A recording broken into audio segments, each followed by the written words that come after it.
Et c'est en 2020, lorsque j'étais allé pour renouveler mon titre de séjour pour soins, qu'on m'a dit que j'étais sous le coup d'une OQTF. Quand je me réveille le matin, je ne suis pas un morceau de papier. Quand je regarde ma fille, je ne suis pas un sans-papier. Qui suis-je ? Je suis Julien. Julien, c'est un homme remarquable. Cet homme a d'une part une grande compétence, une grande humanité et a besoin d'être soutenu. Et je crois que c'est le devoir de la France de pouvoir accueillir des personnes d'une telle trempe. J'espère vivement que les pouvoirs publics lui donneront une carte de séjour qu'il a eue antérieurement, mais qui a besoin d'être renouvelée. Et c'est pour ça que je suis à ses côtés. Face au blocage des préfectures et aux discours anti-immigrés de plus en plus agressifs, des milliers de femmes, hommes et enfants se voient refuser le renouvellement ou l'obtention d'un titre de séjour, les plongeant dans de véritables drames humains.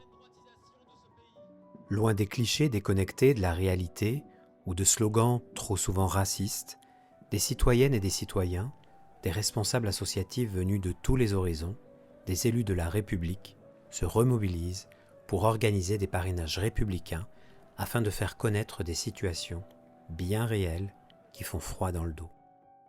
Bienvenue dans Qui suis-je ? Notre série et galerie de portraits. Aujourd'hui, je suis Julien. Pour revenir sur le titre de soins que j'ai pu obtenir, c'est depuis 2017 que je l'ai eu. Donc cela a été renouvelé en 2018, en 2019, en 2020. Et c'est en 2020, lorsque j'étais allé pour renouveler mon titre de séjour pour soins, qu'on m'a dit que j'étais sous le coup d'une OQTF. Bon, j'ai dit, moi, je n'ai pas reçu d'OQTF. Et donc, il a fallu au moins 1 an pour savoir que j'avais effectivement une OQTF. Et dans l'OQTF, quel est le motif ?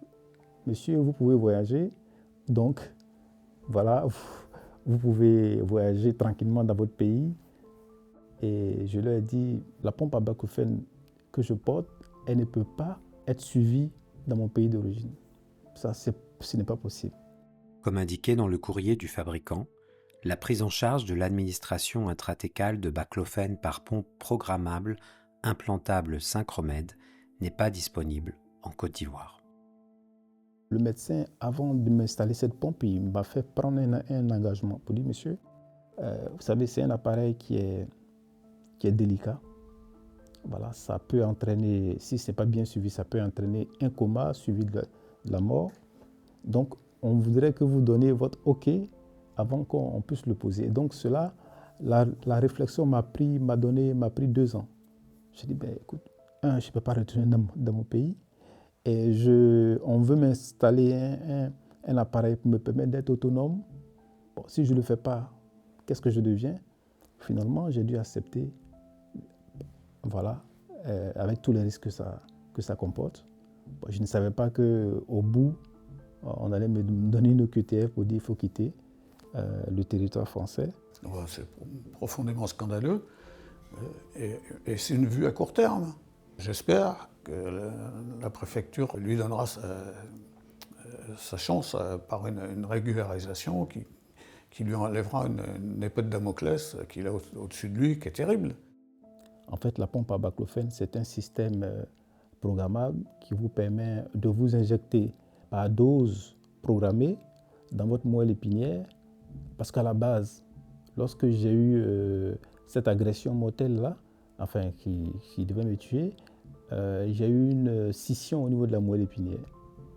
Et donc, les informations que le médecin m'a données, c'est qu'il n'y avait plus d'informations qui venaient de mon cerveau pour aller vers mes membres. C'est ce qui a fait que j'étais tétraplégique au départ. Donc, et comme j'ai été opéré à plusieurs niveaux au niveau de la colonne vertébrale, la pompe à baclofen, que je porte même en ce moment, me permet d'avoir une certaine autonomie. Jusqu'en 2017, l'examen des dossiers médicaux pour les demandes de titres de séjour pour soins était confié au ministère de la Santé et à ses ARS, agences régionales de santé. Depuis, c'est le ministère de l'Intérieur et son Office français de l'immigration et de l'intégration, l'OFII, qui s'en chargent. Résultat, une réduction très importante des avis médicaux favorables et une baisse drastique des demandes de titres de séjour pour soins de la part des médecins eux-mêmes qui ont peur d'exposer leurs patients à des OQTF, malgré des pathologies et des traitements lourds ou indispensables ne pouvant être suivis dans les pays d'origine. Comment se fait-il que l'OFII puisse passer à côté du fait que quelqu'un qui a une pompe à baclofène ne puisse pas avoir un avis favorable de l'OFII qu'elle puisse transmettre à la préfecture pour permettre à la personne toujours, n'est-ce pas, de se soigner. Le médecin a bien expliqué sur le certificat médical qui a été envoyé à l'OFII. Mais malheureusement, bon, je ne sais pas si c'est pour des problèmes de quotas ou quoi, mais en tout cas, l'OFII n'a pas daigné vraiment regarder le dernier certificat médical du médecin spécialiste de tout ce qui est problème neurologique. Le médecin dit dans ses conclusions que à défaut de cette pompe à baclofène, il y a un risque véritable. Si vous retenez dans votre pays, je ne vous donne pas assez de temps, vous allez passer. Passer, ça veut dire c'est la mort. Je connais plein de situations de personnes en chair et en os qui vivent, comme lui, des situations dramatiques. Et pour moi, c'est des frères, comme tout le monde. Ça, c'est le b.a.-ba. On est dans un moment de bascule. On voit bien qu'on a les idées d'extrême droite qui sont totalement décomplexées, qui avancent de plus en plus, avec un discours ambiant qui est très anxiogène pour tout le monde, qui ne fait pas le lien avec la réalité, en fait. Et il est indispensable que les gens mettent des visages sur ces difficultés, on cesse d'avoir des acronymes, OQTF, MNA, etc., qui déshumanisent totalement les personnes. Il faut qu'on ait un contrepoids au mouvement actuel. Il faut absolument que les gens qui se sentent à minima concernés, qui ont parfois peur de se rendre compte de ce qui se passe, puissent se sentir à nouveau engagés dans une pensée plus positive de l'immigration, parce qu'on nous la présente toujours avec une négativité absolue. Et le fait d'avoir ces parrainages qui éclosent à droite, à gauche, c'est ce contrepoids qui commence à apparaître. On se rend compte qu'on est dans un moment qui peut correspondre aux années 30, par exemple. Eh bien, on ne va pas aller dans la même direction, ce n'est pas possible, ce n'est pas envisageable, et il faut qu'on arrive à faire ce contre-pouvoir. Il y a énormément de monde, finalement, qui n'est pas d'accord avec le mouvement actuel. Il y a une très grande ignorance de ce que vivent les gens. À partir de là, ils sont perméables à tous les clichés, à toutes les idéologies négatives, au lieu de regarder le concret vécu par les personnes. Ma vie, c'est ici, ce n'est plus ailleurs. Et ça fait plus de 10 ans que je suis là. J'ai tout abandonné pour des problèmes personnels dans mon pays. Aujourd'hui, je suis ici, je ne sais où aller. Et donc, je ne fais que lancer un appel pour que ceux qui sont en charge de tout ce qui est administratif puissent ne pas regarder les cas de manière globale, mais de manière individuelle, voir qu'il y a des personnes qui sont derrière ces demandes-là, voilà, comme moi par exemple. Voilà, je suis une personne à mobilité réduite, certes, mais je veux faire quelque chose de ma vie. Tous les immigrés ont du potentiel, qu'on soit handicapé ou pas, ce sont des hommes, ils ont du potentiel et on peut utiliser ce potentiel-là à tous les niveaux. Moi, je suis diplômé, j'ai travaillé pendant des années et je veux mettre cette compétence-là en valeur. J'essaie de me mettre à la disposition de l'association Turbulence pour pouvoir aider d'autres personnes qui sont dans ces situations. J'essaie de me mettre à la disposition de mon prochain, c'est ce qui est important.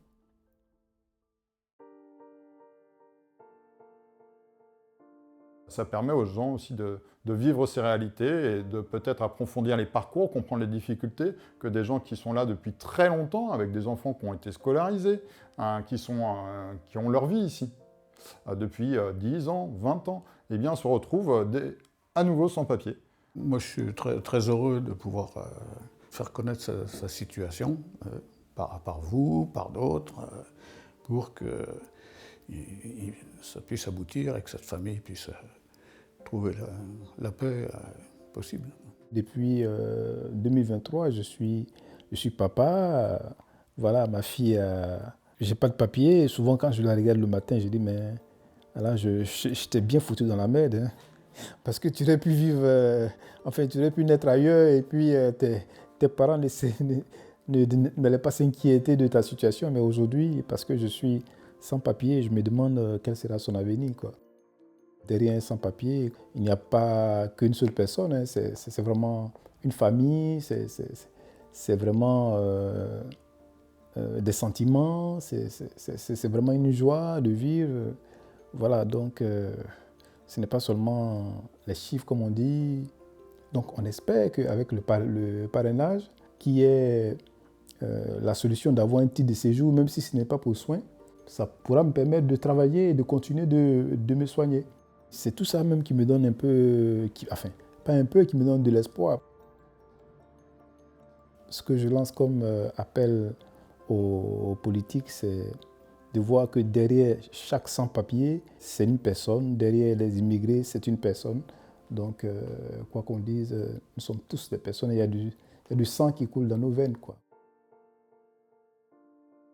C'est ce que je dis dans le bouquin, c'est par la fraternité que des hommes, des femmes se relèvent et continuent leur route. Vous l'avez compris avec ce reportage, nous aussi, nous souhaitons parler encore plus d'immigration. Par contre, nous en parlerons dignement, en donnant la parole à celles et ceux que trop souvent on souhaiterait ignorer, mépriser, discriminer. Et pour cela, nous allons avoir besoin de vous, afin bientôt de faire naître un vrai média dédié à l'immigration et à l'état de droit. Tous deux injustement attaqués, tous deux plus que jamais à défendre et à faire entendre.